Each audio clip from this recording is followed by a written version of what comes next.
Welcome as we share together a passage from the Gospel of Luke, chapter 6, verses 27 through 38.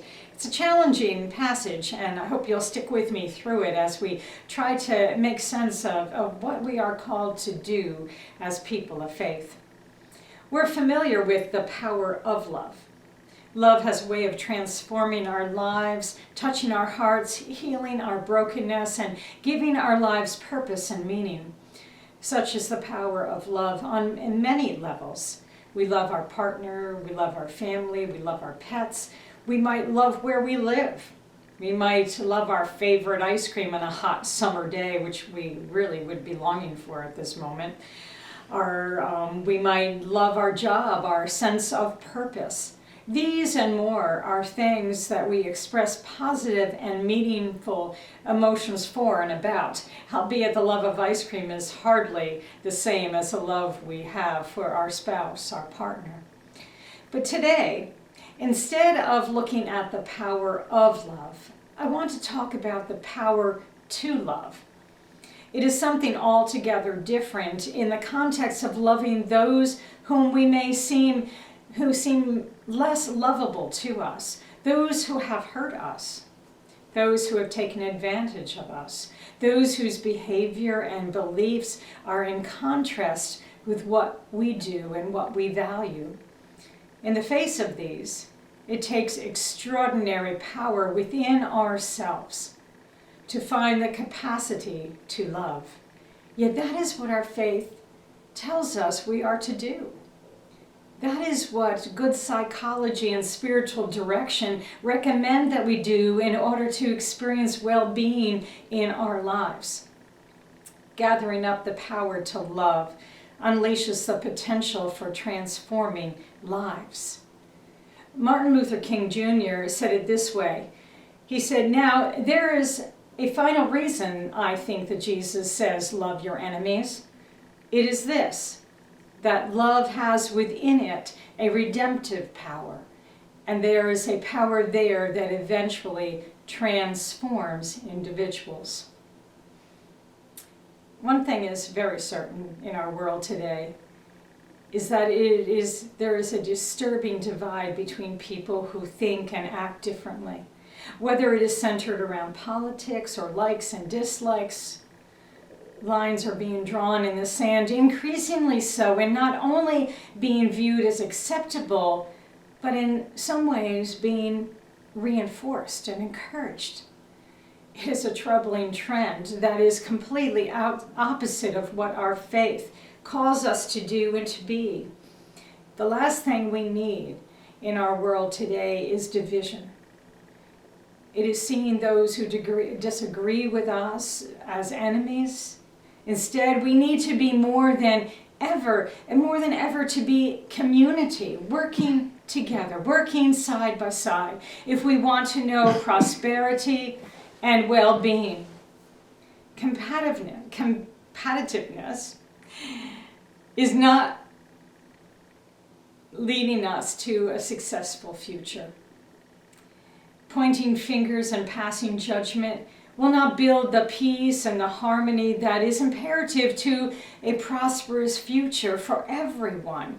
Instead, we need to build bridges, to bridge the divide, break down the walls that separate us, and bring healing to the separation that fosters brokenness and loss in our society.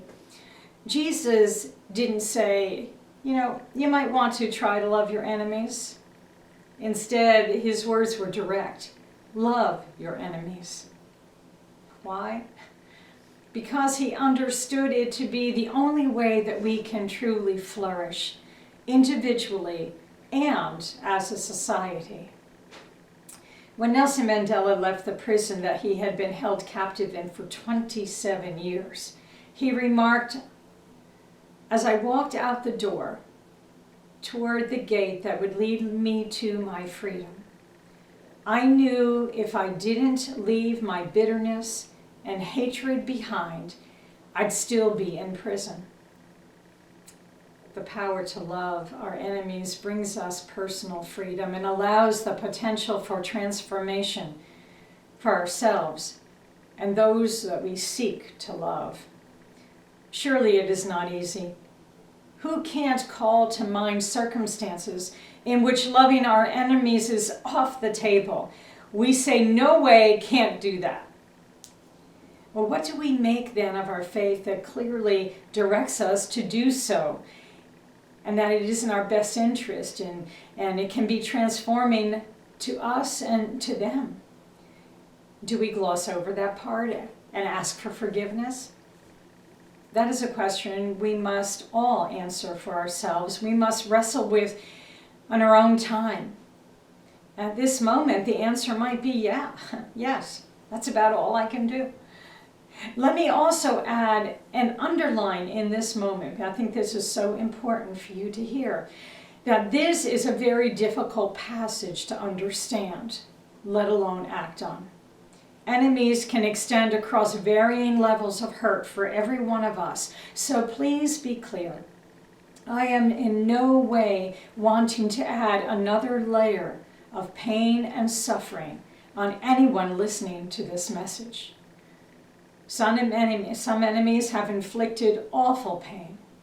And if this is your situation, try to hear the message with an open mind and heart, but do not guilt yourself if it is not in you to find the power to love in this moment.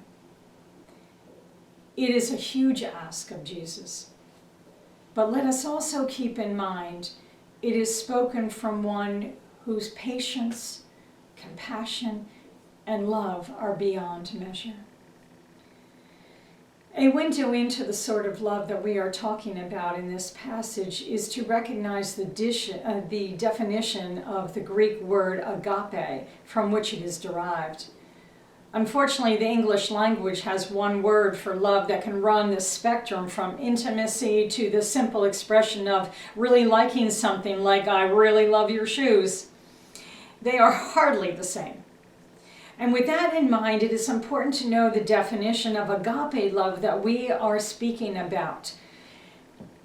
Agape love is defined as it embraces a universal, unconditional love that transcends and persists regardless of circumstance. It is a love that sees the common ground in our humanity. Agape is God's immeasurable love for humankind.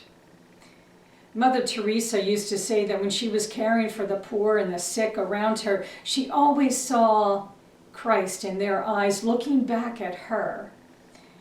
And that gave her the incredible strength to serve in some of the most difficult circumstances in her life. Agape love. The power to love is freeing. It doesn't mean we have to invite our enemies over for dinner or throw our arms around them in a huge embrace, though in some circumstances that could happen.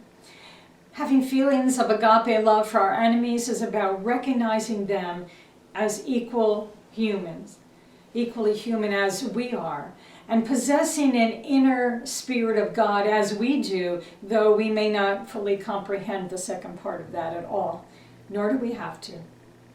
It is the essence of knowing that truth and finding within ourselves the ability to see our enemies as human beings with the same basic needs, trying to navigate their way through life as we are.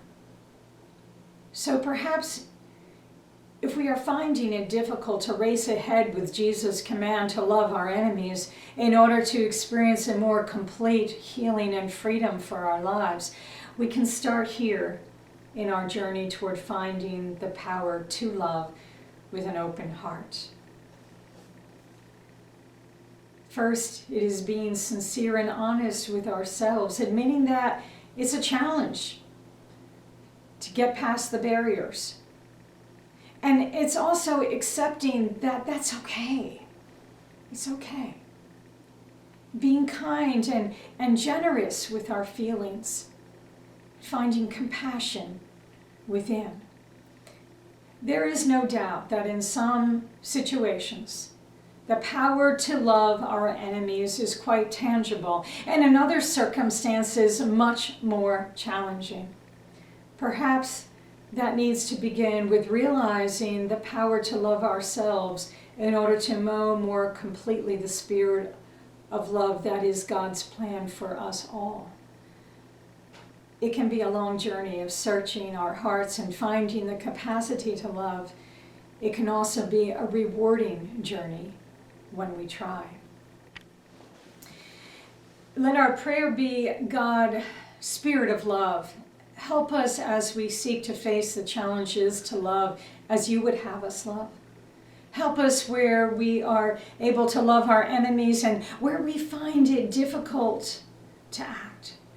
Take our hearts in your embrace, that through your love we may know peace and discover freedom within. May it be so.